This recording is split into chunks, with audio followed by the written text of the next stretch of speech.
পাকশির বুকে লুকিয়ে আছে শত বছরের ইতিহাস। সময়ের আঘাতে ভেঙে পড়েছে এই ভবন, তবে আজও এটি যেন হার্ডিংস সেতু নির্মাণ স্মৃতি বহন করে দাঁড়িয়ে আছে।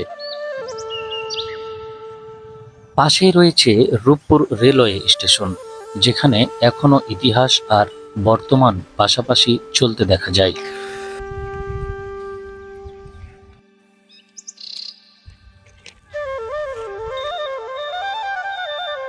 এই লোহার তৈরি ভবনটি ছিল শ্রমিকদের বেতন প্রদানের অফিস।